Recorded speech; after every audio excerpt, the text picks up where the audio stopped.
Yeah. Hey. All right. Hey. Yeah, I mean. Sofia, let's take off. Hey. Please do remain calm. About to run against it and with a little bit of soul, no time. Welcome to the Please Remain Calm podcast. I'm Ben Gonzalez. And I'm Daniel Gonzalez. And our guest today is comedian and podcaster Alex Hooper. And we're going to be talking about anaphylaxis. Anaphylaxis. What are you allergic to? Peanuts is the main one. Peanuts, huh? That's I mean, like when I was growing up, like they did so many allergy tests on me because I was born like basically with really bad eczema. Like as soon as I came out, my skin was already flaking. Yeah, it's like a cleanup in the delivery room, please. We have flakes on the floor. But they was like they used to think it was cat dander. They thought it was latex for a while. I remember when I was like 14, my mom bought me lambskin condoms. She was like, just in case. Like, and I was like, what do I even do with this? You never know. I'm 14 years old. But peanuts have always been the big one and the one that I'm usually good about it, but sometimes somebody sneaks it into something and I can't taste it, and that's when I get into trouble. Did you know that you were allergic to peanuts like your whole life? Like when how old were you when you first realized, when your parents realized you were allergic to something? Young, because I remember being in preschool and already knowing that I wasn't allowed to have like peanut butter and jelly and things like that when I went over to friends' houses. So I know that one was super early, and I'm not sure how they found out about it. But it's one of those ones that just ever since I can remember, I've known no peanuts. All right. So going back for anyone at home, anaphylaxis is allergic reactions. All right. Yeah, I guess this is going to be like a kind of like a Tarantino breakup episode here, because we started with one fragment, then we're going to intro Alex at some point, and then get back into this. But yeah, it's allergic reactions. People who do have it. They know they have it for the most part. It'll be a case like Alex where you've known it for your whole life. But we're talking about severe allergic reactions, not like just you have a runny nose or something. Like your skin fucking changes and you cannot breathe. I know quickly when it's going on. Yeah. I mean, the last time it happened to me was college. It's usually Chinese food. That's usually what gets me, because for the most part, Chinese food doesn't use peanuts. But I remember I ordered these, like I was home alone one night in my house, and I ordered these from a dumpling place, and I was eating. I was like, this is good. There's some flavor I can't quite pinpoint, and I just like I'm eating them up, and then like half an hour later, I just feel faint, my throat's closing, I'm itchy, I'm hot, I'm like, what?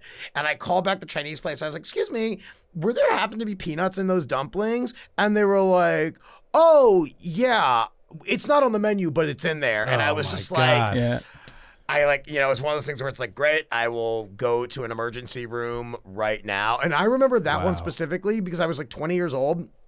And there was a really big party at my college that night. And I remember it was like 9 p.m. when I had to go to the emergency room. And I go to the doctor and I was like, look, there's a party tonight. And I'm like laying there struggling. Listen, doctor. Struggling to breathe. Level with you. Please. And then he just goes, oh, well, I'm going to shoot you up with so many drugs that honestly, like you can go to your party tonight. I was like, can I drink? He's like, you're going to be on so many steroids, you're not even going to be able to get drunk. And I was like, University hospitals accepted. I will take it. So that was the last time it happened. But the story I'm going to tell tonight was the biggest one that is ever told. Yeah. Yeah. That one's wild in and of itself. Yeah. Because that's the thing with this too, is like, oh, this is delicious, I'm about to pay the price for this. Like it can dawn on you in different ways. Like, oh shit, what's that delicious flavor? And that's usually when we get an anaphylaxis call or an allergic reaction call. I mean, it doesn't need to necessarily get to the level of anaphylaxis for people to call 911, but typically it's at restaurants. Oh yeah. It's at restaurants, and it's just like you said, something that's on the menu that they don't mention on the menu. You know what I mean? That it has peanuts in it or Brazil nuts or whatever. Shellfish. Shellfish So is many a huge things. one. Yeah.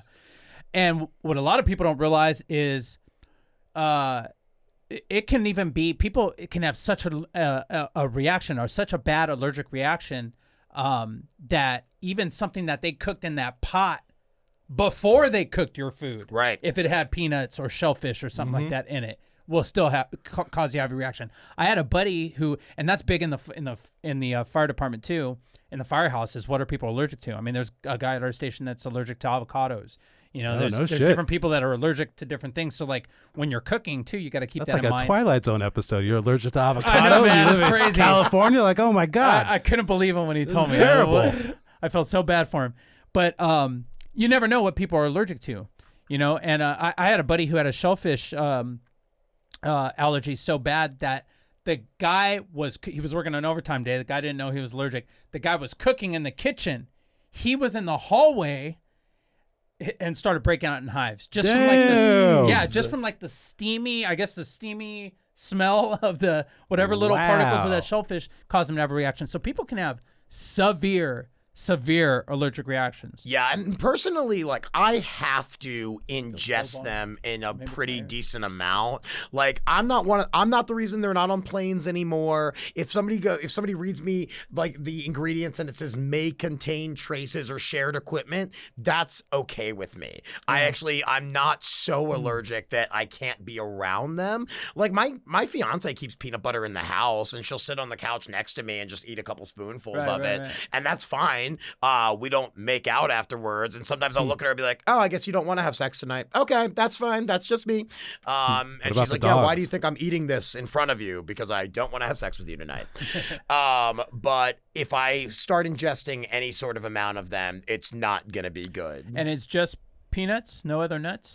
Cashews. It says like cashews will make me feel it's not quite as bad as peanuts. But what I've realized is it's mostly legumes. I think I'm pretty sure because I've had almonds and stuff like that and been fine. I think tree nuts are okay, but for the most part, I just avoid nuts in general because I don't want to flirt with the devil. You know. How often you get a reaction?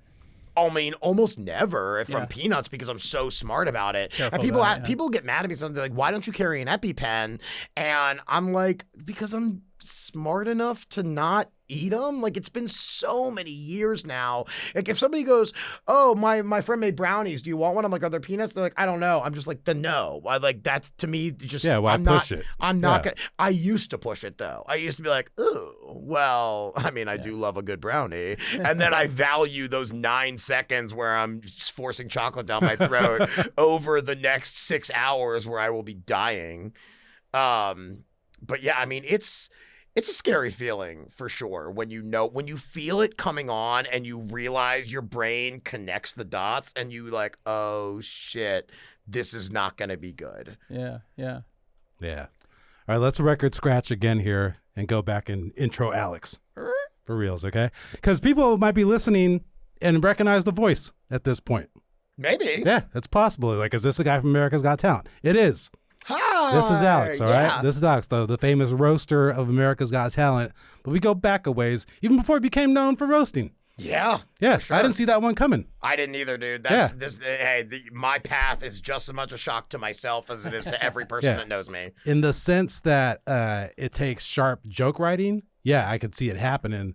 But before Roast Battle became a thing, you wouldn't have known that the comics who blew up on Roast Battle were going to become known as roasters. No. You know what I mean? Yeah, it's a trip. It wasn't even really, it was like a dying form of comedy for the most part. Like Jeff Ross was the only one keeping it alive, and Rickles obviously, but he's so famous that like it's hard to be like, well, I'm going to do what he does on stage.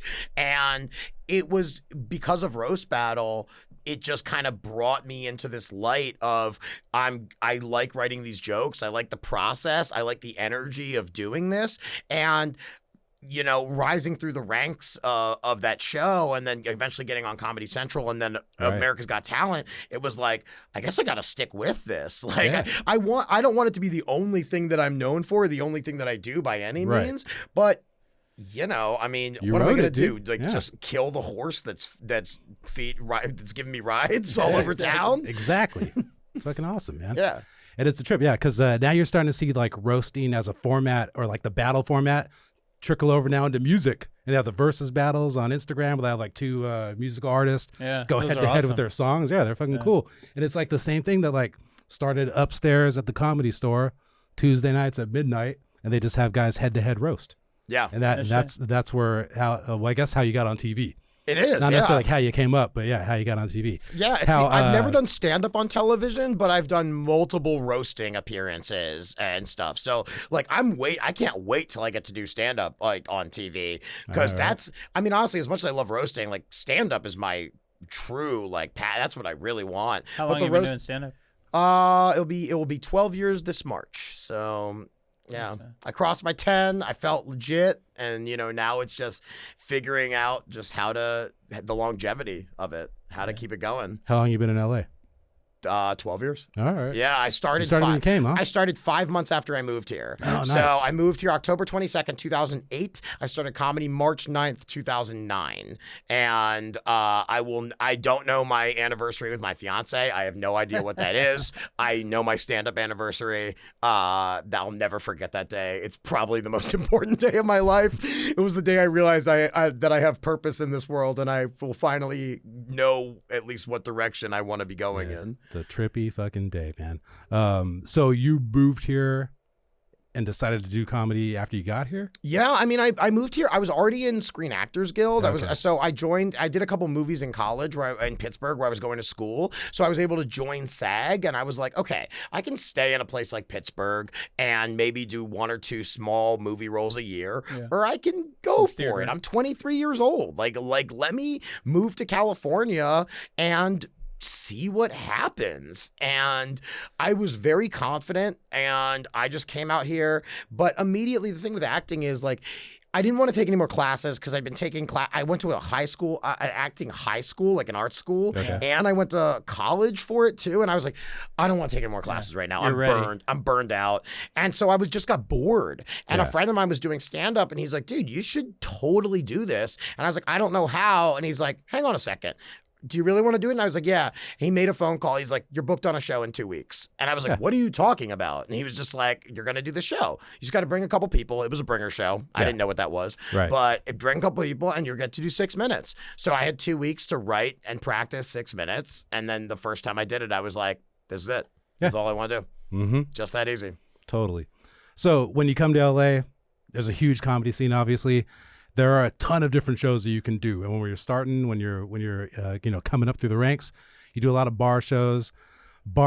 Some shows are good.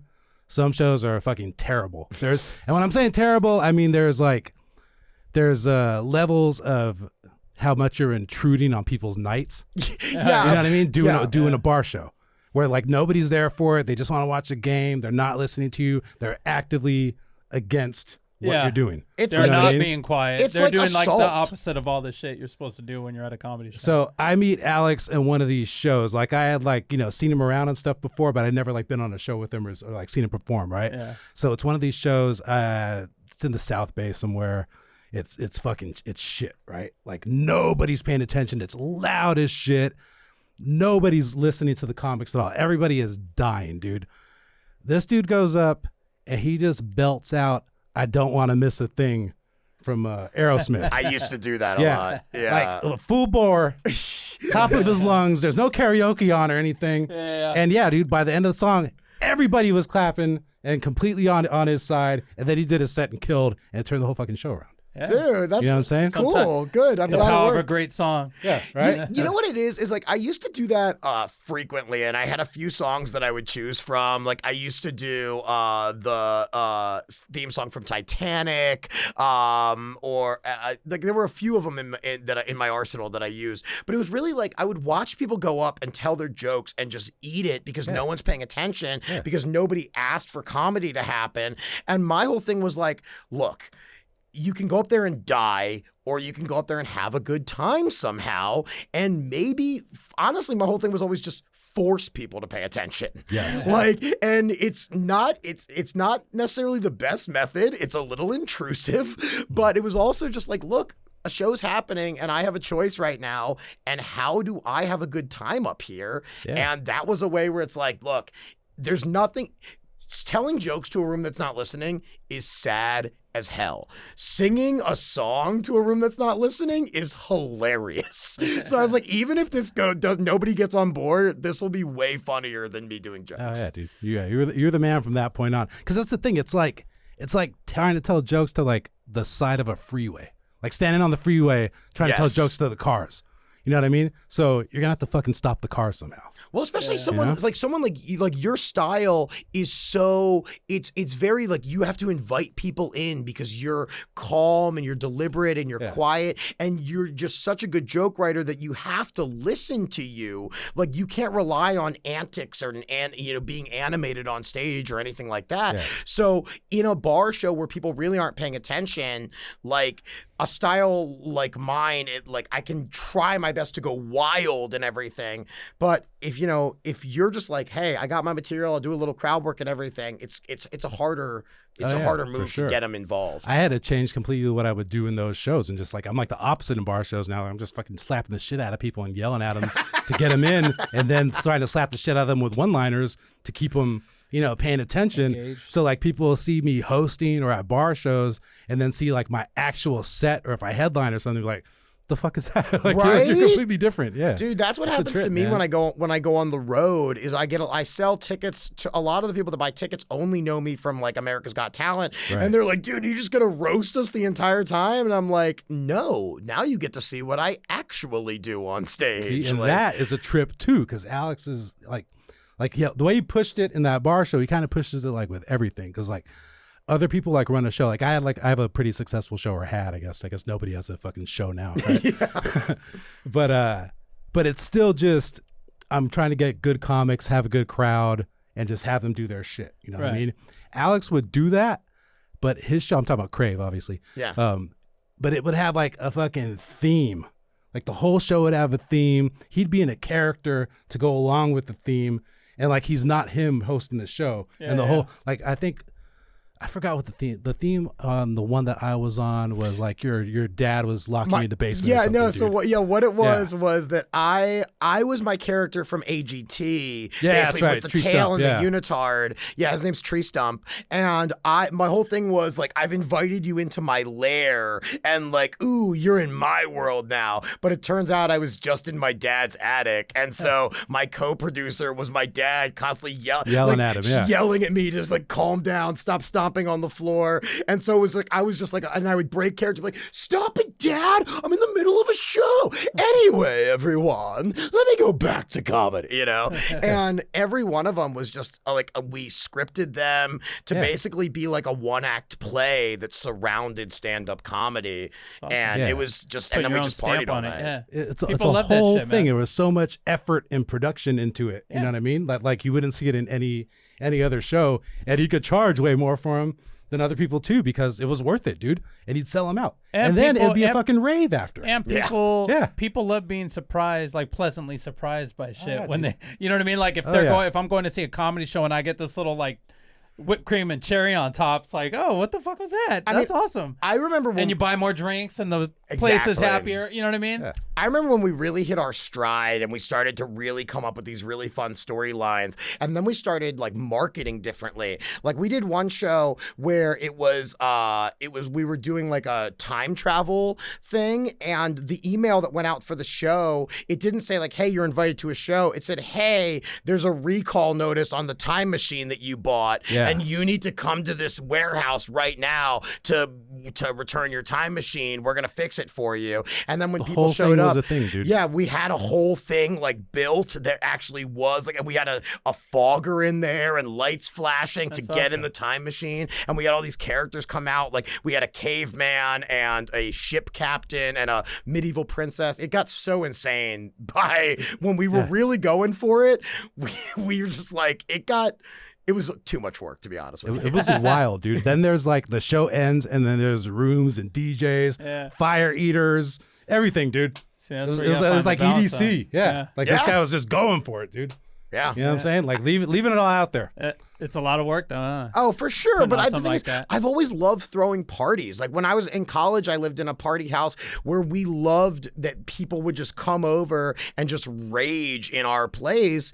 And like people were always so appreciative of it. And I like the feeling of being the host that walks around their own party and kind of just has carte blanche to do and whatever I want. I like that feeling. I like inviting people into my world and having them forget about all their problems for a little while. Be like, no, you're in a magical place right now. You can do whatever you want here. See, and it's funny because in the dichotomy of that's who you are, and then people know you like that you're some vicious, crazy asshole or something. You know what I mean? The king of roasting. But then, yeah, this is like the most like nicest, inclusive, everybody have fun person there is. Yeah. You know what I mean? It's a fucking trip, man. That's the beauty of roasting, though, is honestly the people that are really good at it are all so genuinely kind and heartfelt and caring. And you can tell when someone's doing it for the wrong reasons. If someone actually has like hatred toward another person, it's never funny. Yeah. It's just, no matter how good the jokes are. Fine line you walk, man. Like the best roasters. Yeah. It's balancing on a slack line every time I do it. It really is, man. Yeah, he nails it, man. All right, so another fragment chop. Let's go now into Alex's story. All right. What happened to this man? Start we from the laid it beginning. out. We're talking anaphylaxis. He was working in a restaurant, as many people do when they move here and are in SAG. Yeah, well, actually, this wasn't here. Oh. This was actually when I was still living in Baltimore. I was only 17 when this happened. Whoa. So I had been working random restaurant jobs, and my aunt had just opened a new Asian fusion restaurant right in downtown Baltimore. High end, it was doing very well, and she hired me to be a dishwasher, which is a job I'd never done before. And on my second day of work, one of the chefs, I was doing my job. One of the chefs walked up and said, "Hey, we made an extra order of these egg rolls. Do you want them?" And I was like, "Do they have any peanuts?" And she goes, "No." And I was like, "No?" And she goes, "No, there's no peanuts in these egg rolls." And I was like, "Okay, cool." So I devour them. Like Asian food is my crutch. I will always go after it. It's hands down my favorite. And they were so good. I ate them so fast. So I go back to work and I'm doing everything as fast as I can, just washing every pan, scrubbing. And I start to feel the onslaught of like the different symptoms that happen, right? I'm itchy, I'm sweating, I can feel my throat like closing a little, and I'm just like, ooh, this isn't good. Like something is wrong here. But I kept doing my work. I remember at one point I was so hot that I just went into the walk-in freezer and just like stood there for a couple minutes, hoping that it was just like I was having, like I'm a 50-year-old woman having hot flashes. I'm a 17-year-old kid. Like This is the first time this has happened to you? Like this severely? That I can really remember, yeah. Like this is the first time I've really ingested something that was like I knew what was happening just because like I'd always been warned that this could happen, but I didn't. It had never actually happened. So I go back. About 40 minutes passes, and I go back to the chef, and I go, "Hey, just again, there were no peanuts in those egg rolls, right?" And she goes, No, there weren't. I mean, they were in a peanut sauce. Does that matter? And I looked at her like, what fly-by-night online culinary school did you fucking attend that you wouldn't bring that up, that they were peanuts in a peanut sauce after I asked you?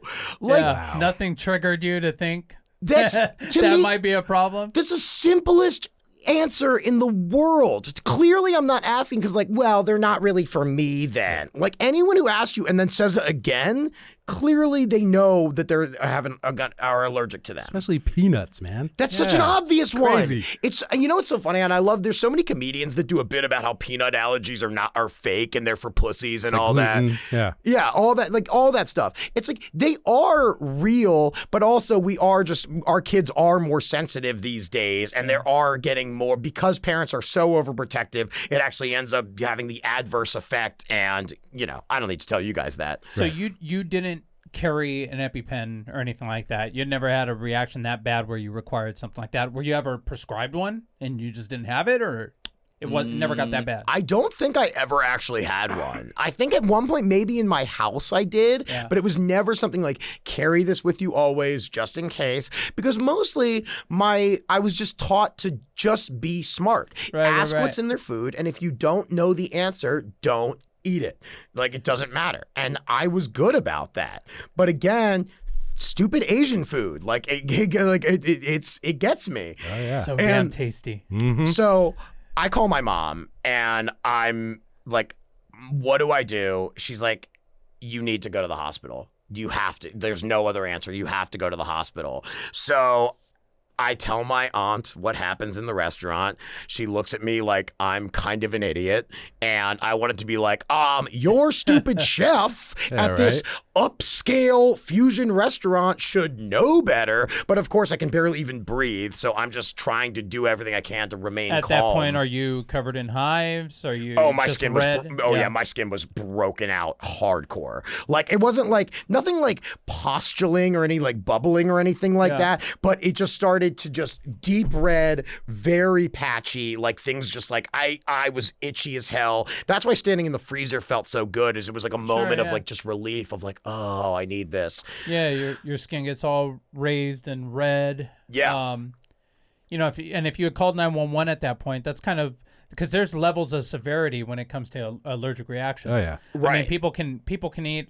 Like, I've had it where they've called from a restaurant and the person had some kind of salad and it's like, hey, I've got an allergy to whatever. And it, turns out it was something on the salad dressing, but just having a tingle in their throat or something like that, to showing up to somebody like you, covered in hives. You can hear the wheezes going on down the hall. You know what I mean? Before you even walk in. But also just a sense of like anxiety and terror. Oh, too. yeah. Yes. Because it's a scary thing to happen. And then depending on the level of severity that we see when we walk up, will kind of dictate where we start at with our treatment. Right. If we walk up and you're the lady that ate the salad that is barely having a little tickle in your throat, or you feel like, and then we take a listen to your lungs, because that's one of the first things we'll do, take a listen to your lungs. Obviously, we're worried mostly about your breathing. Because eventually that's what's going to happen. You'll swell up. If you have a bad enough reaction, you'll swell up. Your throat will swell up Close off. to the point where it'll close off and you're not able to breathe. Yeah. So if you're wheezing when we take a listen, it sounds like a whistling or something like that, in your lungs, then we'll put you on albuterol right away. But then it's like, what's next? Are you severe enough to where we give epinephrine, which is what the EpiPen is, right? Which basically constricts all your blood vessels in the periphery, shunts blood to your core, and tries and kind of works that way to help keep oxygen circulating and stuff like that. That we do that for more severe patients, right? Or do we just give you Benadryl, 50 milligrams of IV Benadryl, which is just like the Benadryl you buy at the drugstore or whatever. It's a big dose. That's really gonna turn the allergic reaction around. So I think in your case, what you're describing, man, it sounds like a pretty severe reaction that you were having. Yep. Definitely. And you took yourself to the hospital? No, they called an ambulance. They did, okay. I didn't even have a car there. This I is was in Baltimore. Yeah, grew up in Baltimore. So this is happening in downtown Baltimore.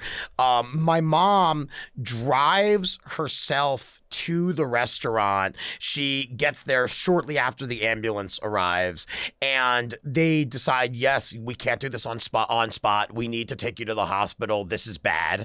But this is where the story really takes a turn, is the paramedics that showed up hated each other. I've never seen anything like this or heard a story like this since. Happens all the time. Yeah, I guess so, because I mean, you're spending all day together. You're crammed into a small space. You're obviously you have to work together constantly. These two guys, I don't know what the issue was between them, but it was as if the day before one of them had cheated with the other's wife, and they found out that morning and still had to work that day. Very possible. Yeah. Yeah, you can't rule it out. And they Oh, sorry. Go ahead. No, go ahead. So they put me in the back of the ambulance, and the very first thing they need to do is get an IV in me. They need to start pumping Benadryl or whatever it is into me. And one of them just goes, "I'm gonna do the IV. You're terrible at it." And the other one's like, "Shut up. I know what I'm doing." And he's like, "Again, you better let me do it." He's like, "I told you I know what I'm doing. Watch." And then he ties off my arm, shoves a needle in, and hits a vein so hard that blood starts pumping out of my arm. And I mean not into the needle or whatever, but actually flowing way down my arm. And the other guy goes, "I told you can't do this well." And then he looks at me, goes, "Damn, you bleed like a stuck pig, boy." And I'm like, Dude. dying. I have the oxygen mask on. I can barely breathe. I'm in so much pain and discomfort. My skin is on fire. And then these guys are just yelling at each other. And the guys are like, "Would you just get in the front and drive the stupid truck to the stupid hospital?" And I'm just in the back, just like, No treatment still. Man. dude, no. The IV was in, but like the oxygen mask on, but they're like, "We need to get this guy to the hospital." And the other one's going, "God, I hate this guy. I hate this guy. God, you ever had anybody like this?" And I'm trying to relate to me. Yeah, like, no, I'm telling you, I think I can't. Hey, wait, Hooper. So the guy who blew your IV stayed in the back with you, or he drove? He stayed in the back with me. He did stay in the back with you. So the guy that sucked is the guy that had to stay with you. Yeah. And the guy who is clearly better in his head and accused drove, because I guess he was driving that day. Yeah, man. Yeah. Hey, if you're the driver, you're the driver. Sucks, That's dude. is that how it goes? Well, like, is there one of usually- you? Yeah. Usually one person's not driver, supposed to suck way more than the other person. The driver, You know what I mean? the driver drives. The passenger is usually the patient guy that stays in the back. But working with somebody that you can't stand, that shit happens all the time, man. Oh, yeah. Even you can either be partners with. Usually, when you're partners with somebody like that you can't stand, you can't get along, they'll remedy that. They'll transfer one of you out or something like that. But Yeah. You could have somebody on another Overtime shift, day. you know, or from another shift at the same station that never restocks, never cleans the gurney. You know what I mean? You come in, you find blood on the gurney, like, what the fuck, dude? You know, or whatever, you know, that you just don't get along with, that has an abrasive personality. But that's the main thing that's what I can't stand is people that you get on scene with and they're just abrasive off the bat. Oh, Yes. You know what I mean? And it just fucking sets the annoying, tone dude. for the entire call. Even if it's something that's like, you know, a freaking flyer or somebody that calls all the fucking time, you know, 3 times a day, you might even be able to talk them into them, you know what I mean, deciding themselves that they don't want to go. But if you show up and you start with this abrasive, "Man, what'd you call for?" It just sets the tone for the entire run. It sucks for everybody. Yeah. Especially the patient, especially if there's a Exactly. or like that's another thing that pisses me off that guys do a lot, dude, is if we're riding in the back of the ambulance, like, cause sometimes people will be like severe enough or their EKG looks funky enough or whatever, where it's like, "Hey man, let one of the firefighters from the engine drive. Me and my partner are going to stay back here and we'll take one other guy just in case this guy goes codes or something like that. We need someone to do Need CPR or extra something people. like that. We'll take a driver," right? And you'll be in the back and this guy's, you know, having a heart attack, let's say. That's why we're taking a driver. Hey, it's a STEMI. We're going to STEMI Center. He's going to have surgery when we get there. We got it all planned out and we're driving there. And then guys start talking about their boat. Or like, Havasu. Oh, man, you going to Havasu this weekend? Blah, blah, blah. And it's just like, you know, patient's just sitting and there. I'll be like, yeah, he's just sitting there with the, you know, O2 on, you know, a single tear dripping down his face, thinking of his wife and his children. And I'm just like, you know, "Are you comfortable, sir?" And it's just like this full Havasu conversation or whatever, something like that. Like, You guys are used to it. You're used and to that's seeing these precisely things it. every is- day. exactly. I don't blame either of them because it doesn't register the same, This is the 4th chest pain we've had. Yeah. You know what I mean, during the day. So it's like something we deal with all the time, but you don't think about the patient and what's going through their head. Or you'll be like, you know, rolling or whatever, and your partner's up driving and you're getting some information, all of a sudden the stereo gets turned up. You know what I mean? And it's like, you know, 70s pop just playing, and she, I want to know what you know, love she's having, is. her head is exploding with pain, and it's just some like 80s music playing.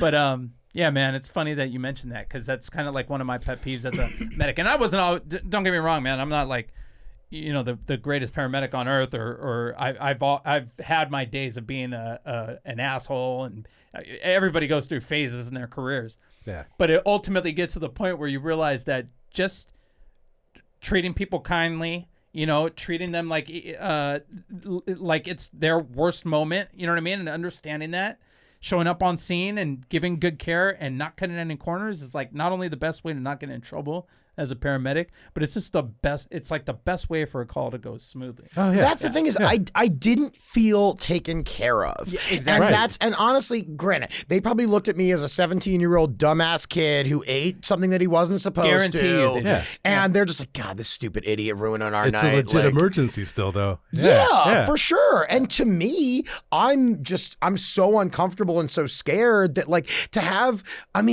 to be going through this moment and have someone say, you bleed like a stuck pig, boy. Yeah. I was like, I'm sorry, what rodeo did you learn how to be a paramedic at? Like, this is not appropriate protocol right now. Yeah. Yep. Was your mom in the ambulance? Yeah. Yeah, in the front? Yeah. She was in the back with us. Oh, she was in the back? Yeah, they let her in the back. Did she hurt him? Oh, yeah. Oh, yeah. Wow. And she's just kind of looking at me, holding my hand, like comforting me, not really wanting to get involved because their squabble was it was intense. Like, there was clearly something going on with these two guys that even my mom wasn't like, and my mom will stop things and be like, you two, excuse me. She was just kind of like back with me, like, yeah, we're going to let these guys have it out, whatever they need. So when we arrived to the hospital, one of them, first of all, when they're pulling me out, one of them goes, would you please grab this end? And the other's like, I'm grabbing it, see? And then he lets go, so the gurney drops about a foot to the ground, which isn't really painful, except for the fact that I have an IV in my arm and I have this mask on. So and it's enough of a force that again, it's just an extra like, oh God, I didn't need that at all. Yeah.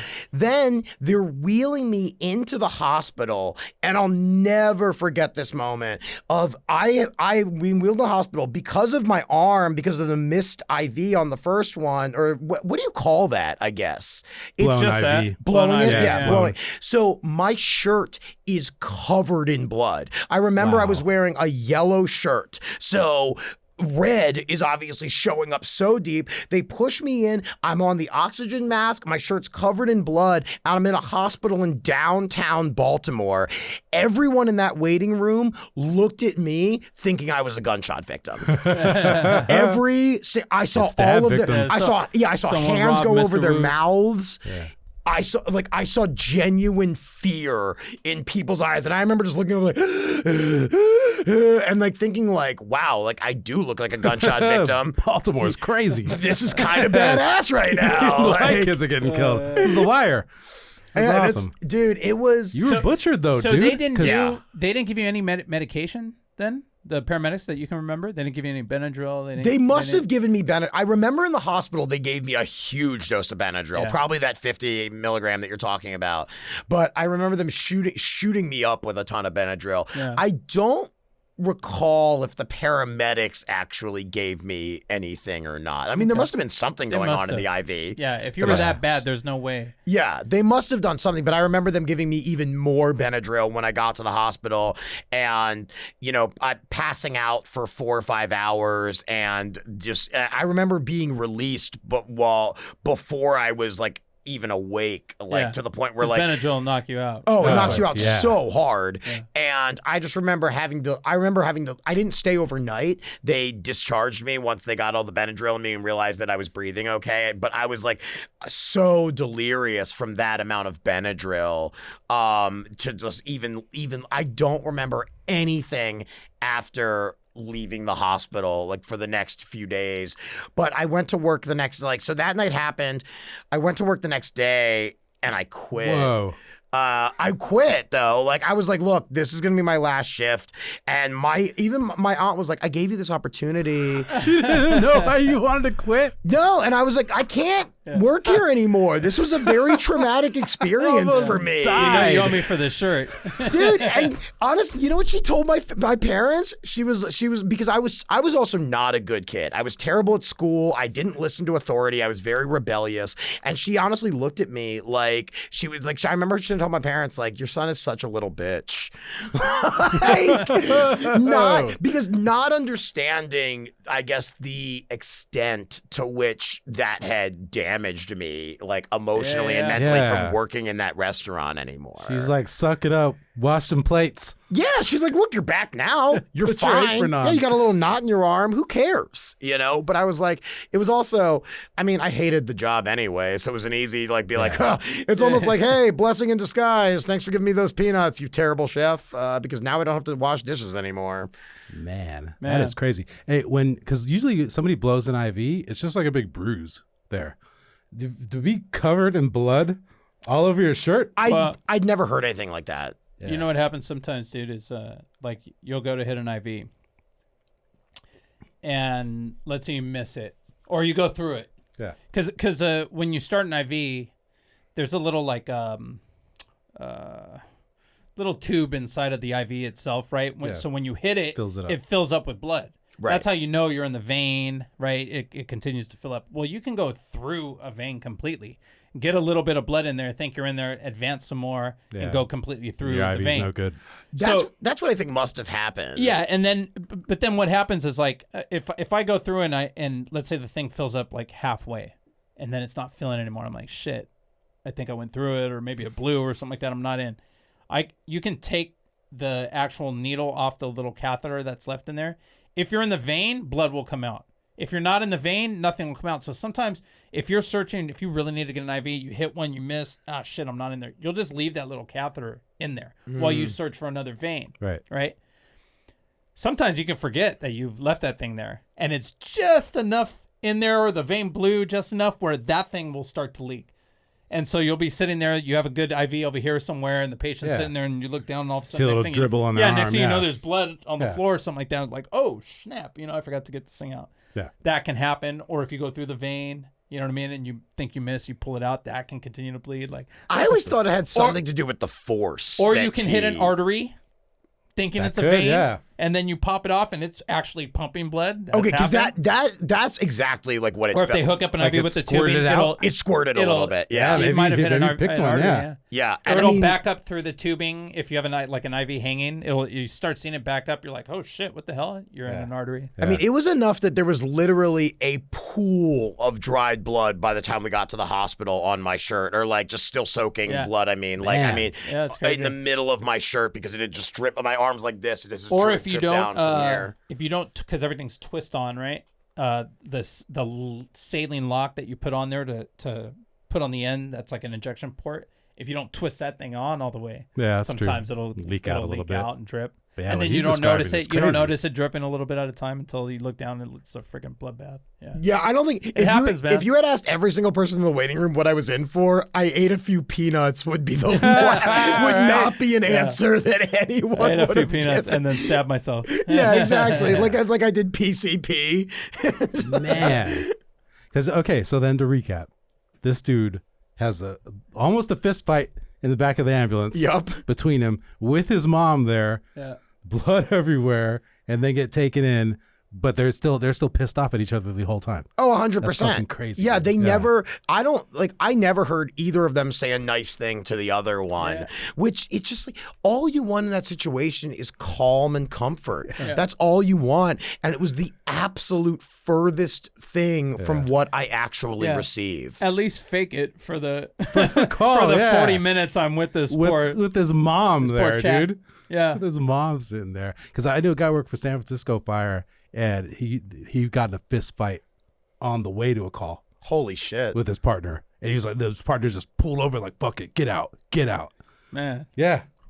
Hey man, they threw. You gotta remember, it's just people. Yeah, working. There's crazy stories about San Francisco. That's like supposed to be a pretty wild department, man. But that's like the funny thing about like the fire department, paramedics, anything, man. Any job. Pick a job. Government, anything. They're just fucking people like me and you, dude. And they're gonna have bad days. Doctors, all that. Yeah, everybody has bad days. Everybody has their own personality quirks and shit. That shit is all still there. That's what, like, dude, I've never had like actual like anesthesia surgery where I have to go under, but I feel like I'd be like asking the doctor, like, tell me about your last 3 days. Yeah, exactly. What kind of positive moments have you had? Have you had any disagreements with your family? Like, I don't want anything on your mind other than this right now. I had a funny anesthesiologist the last time I went under. He's like, take a deep breath. This is just oxygen. It's oxygen. That's it. That's the last thing I remember him saying. This is just oxygen. Take a deep breath, dude. Fucking dick. But yeah. I mean, it's just regular ass people. You know, it trips me out. How people put like the certain occupations and certain types of people on a pedestal. But we do, I mean, honestly, and that's one of the things that's happened with police brutality this year is we put cops on a pedestal for so long of like, you're supposed to be the shining example of how to react and keep a society intact, and yet you're doing this. So all of a sudden, we don't think that this is a guy who never went to college and this was the best opportunity he had. He was probably on a power trip in high school and I'm not saying this is all cops or anything like that, but there are going to be those few people, and no matter what profession you do, that get in there, and it still doesn't mean they're going to be great at their job. Well, that's one of my biggest things that I'd say about cops in general is that good cops are the first ones that should be pissed off at the shit cops. Right. You know what I mean? They should be the most vocal about the guy that sat there with his knee on this guy's neck, or the guy that shot the guy in the back from 40 feet away because he pulled his taser. You know what I mean? Shit like that. Like, totally. Like, good cops should be the most upset at that. Do you remember that video from this year and most of them are, of all the white cops that were like, we're tired of the harassment. We don't deserve this. I was like, you guys, this is very ill-timed. You can't have 30 white guys standing there. Read the room. Man. Well, you lived. I lived. That's the important part. You I'm survived. still here. Yeah. You made it to LA. Comedy career going great now. Yeah. Which brings us to our next thing to talk about, Hooper. Yeah. All right. This man made his own special. I did. Yeah. I produced it all yourself, everything? Or? Everything. So what basically last year, I went to London to do a bunch of shows, and a couple friends came with me, one of them who is a filmmaker, and we compiled a bunch of footage just for our own memories, and he was going to put together like a 7-minute little like tour doc just like for fun. Yeah. And we were going to shoot a big special this year. We had this grandiose plan, which obviously got derailed as the year went on and we couldn't do anything. So he had all this footage and he was like, I'm going to put something together with this. And what he put together is this half-an-hour blended comedy special, tour documentary, travel log.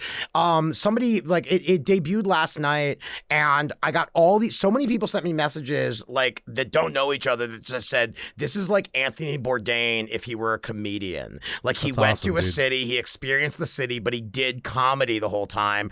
So I did 12 shows over 5 nights, and it's a collection of a bunch of clips of all that. But it's underlaid. All the jokes are underlaid with B-roll footage of us doing things around London. So it moves really, really well. You're never just watching me on stage for a very long period of time. Because the other thing is, we didn't shoot it to make anything. We only had one camera for the most part, except when a club gave us footage from like their angle. But so the only way to make it interesting was to cut it up as fast and as fast-paced as we could to create something that was really enjoyable to watch and moved. And then he added all original music, animation to it. I mean, this thing is the people that watched it last night when it premiered, it got such good feedback, and it's honestly, this is now a proof of concept and a template for what we want to do going forward. We're like we look at this and we're like, wow, this happened with no plan whatsoever. What if we really organize something? And now this is going to be how we do everything in the future. Is like, I don't want to do a stand-up special where I stand on stage for an hour and talk against a blue wall and you just see me telling these jokes. This is so much more interesting to watch. And it's just another way to like push the form and just like present comedy in a different way. Yeah, it's an ever evolving thing, man. Comedy. You know what I mean? Like when you look at the history of it and stuff. And you got to take risks. You got the different forms it's taken, over the years. Definitely. Yeah. Like, I mean, that's why we're doing a podcast, right? Yeah, especially with the pandemic and stuff, Yeah, totally. And that's the thing is, like, I had a great, I dare I say I had a great year, because obviously so many things happened this year. I lost friends. I lost, I've known people that have died and things. But like overall, like I've been managed to keep myself very relaxed and take very good care of myself this year, and slow down for the first time in 10 years. Like I don't wish this had ever happened, but I don't think I ever would have slowed down had it not. And it was almost like you have to take what life gives you and just play the game as you're dealt. And so I was like, okay, I'm going to slow down and I'm going to just relax and go to the park and read books. And I started playing tennis and taking long walks and hikes and doing things that just made me feel good without stand-up comedy. But then, with luckily I got America's Got Talent, and that was a great experience. And then now that this came out, just to be able to present something to show people and get genuinely really positive feedback on it, it's a really, really good feeling to know. And that's what, like, people told me. They're like, this made me feel good. Like watching it, like it made me remember what it was like to hug strangers and share food. It's a rare commodity right now. It's that natural good feeling. That was nice. Yeah, it really. So this thing, it's only available on YouTube. It's totally free. Because we made it without a plan, we didn't want to even try to sell it. We were like, let's just put it online and try to let it find its life. Yeah, see how it goes. And total self-promotion. We had a press release. A few articles got written. Some really great people tweeted it out for me and stuff like that. And now I'm just kind of in this afterglow of like, how do we make the next one now? Knowing that we have this format, what's the next project? Because this is it from now on. Yeah, that's what I was going to ask you. So you're looking at different cities now, just going to other countries and there's more of that for sure. Like I really want to try to create this whole a travel. This is something I actually pitched with Crave 5 years ago to a production company. Okay. Production company called me in for meetings because my comedy career was going well, and they were like, "What do you got for us?"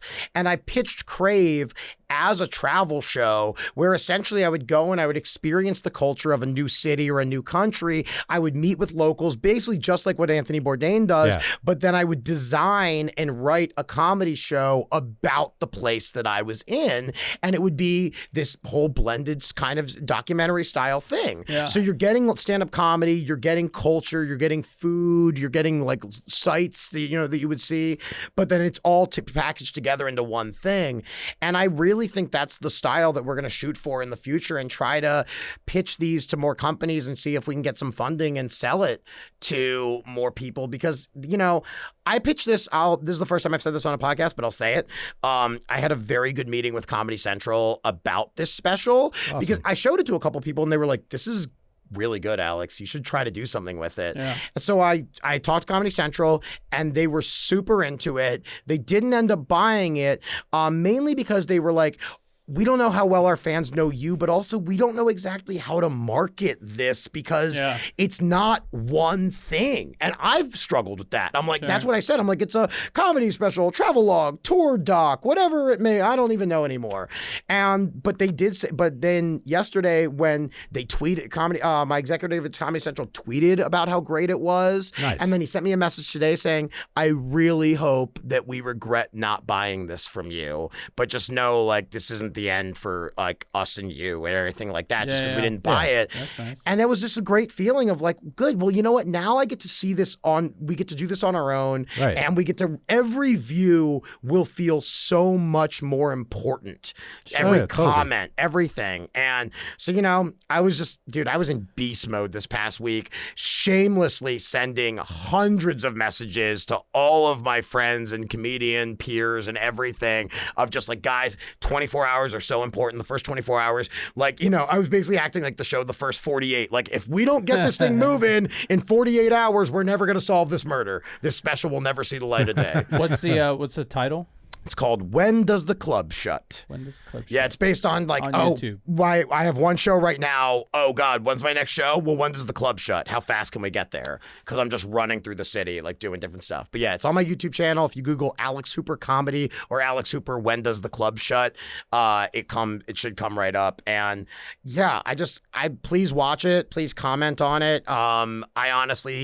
I think you'll be very entertained. And the best compliment I've received so far, 4 people were like, this was too short.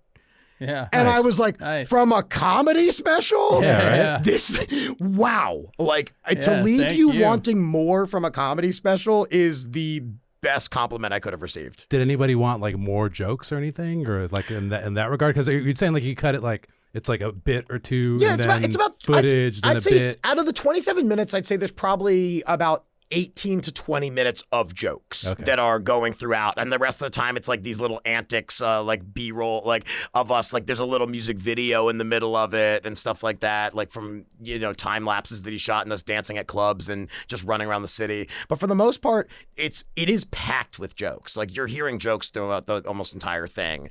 So it's a really good introduction as to who I am. It's a very good. Comedy Central even said they're like, this is a perfect extension of who you are and what you're trying to do. So like, this is the first one, but keep it up, like, because this is going to be a style that I think people will resonate with, and it's not going to be long before people start like take what you did and really start making like big, do it themselves. People like new, something they haven't seen before. Yeah, and that's the thing. That's the thing with you, man. Is like you have like your style, your brand. Like you can't mistake another person for Alex. Yeah. You know what I mean? Especially like. So you got to have a special like that. And then being on AGT, awesome. you were you 100% on AGT. Oh, that's like the most me. Yeah, like exactly. That's the ultimate version. Like if I could be a full freakazoid in this world and walk around with a tail and shit, like I'd be all about it. Hey, so how's Sophia in person? Oh my God! I never got to actually talk to her. No? They The whole wouldn't time? let us because of COVID. Everybody that's is all far I apart. wanted. I was begging. They were like, "You can talk to Heidi Klum." I was like, "I don't give a shit about Heidi Klum." No, like they wouldn't. But like, I just wanted to tell Sophia how much I love her and how much I respect her. And I know she knows it's just jokes. I know that. Yeah. But I have a clip on my phone from the show, and it's 4 seconds, and it's just saying, "You are horrific," and I like listen to it sometimes on repeat. Of just her going, "You are horrific," That's and I'm awesome. like, she's the best. Yeah, it's fucking great, dude. That whole experience, man, it's so trippy, dude. Oh, Like, it's just a to wild perform at ride. an empty arena. Yeah. you know? With just the 4 judges there waiting to X you, dude. Yeah, that is weird. Nuts, dude. Yeah, the weirdest. Every time I've been on that show, I wrote a blog about it. It's on my website. It's called Playing the Game on Hard Mode, because I've done the show 3 times, and every scenario was a nightmare for a comedian. Oh, my God, Like yeah. every single time I've done it for different reasons, it has been just like, well, good luck with that. Have fun. Yeah, right? Try not to like get lit on fire in the middle of television. And it's like the other comics we knew that went through it, like Jody Miller was a finalist, or like Melissa was a finalist, Melissa Villasenor, like years ago. They just did their sets. You know what I Right. mean? Like they had a comedy experience performing stand-up on TV, and Alex had like, "We hate you." Oh, God. Like America was unleashed It against changed, him. You it know what I'm changed me saying? forever, Ben. Yeah, like, dude. honestly, having 3,000 people viciously scream at you to get off the stage, and you don't, and you stare in their faces, Yes, and dude. all the lights are on so you can see them. Like, I walked out of that, and it took me a few days to, like, really understand, but, like, I walked out of that experience a changed comedian. And I was like, I will never be like, I'm still like scared and I still get nervous, but I was like, I'll never be afraid of any experience like that again. Yeah. Like Yeah. I'm good. And that's like a thing that almost like no one else has done or had to go through. Like you had like a unique life I experience. can't imagine like what other situation like, because if you're a sports team, you have your team. So even though everyone's going boo, you're standing with your teammates. It's like I can't imagine like a golfer just standing alone on the course and 3,000 people are going, boo, we hate you, get out. Like I had to just sit there and take it. And I'm so glad that I did, and that I did that when I had so many years under my belt so that I could actually handle the situation like I did. Awesome, man. It's crazy. Alex Hooper. Alex. Where can they follow you, sir? So hoopercomedy.com is where you'll find everything that I do. My podcast, Achilles Heel, new episodes every Monday. If you subscribe to my website, if you get my email list, you get a free How to Throw a Roast for Your Friends guide. So you get something for free, but also on social media at Hooper Hair Puff.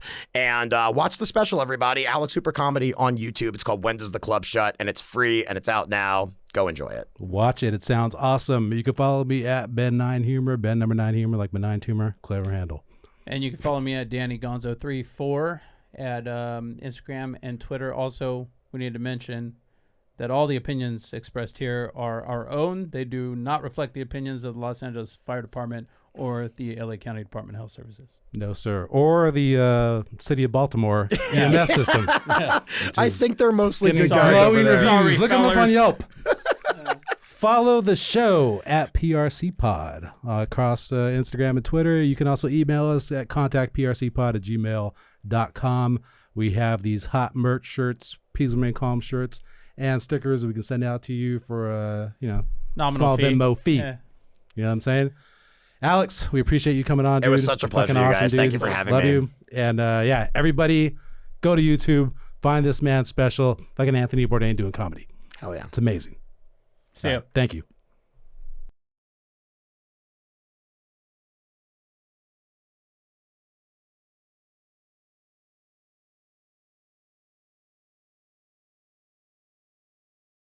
With a little bit of soul, no times.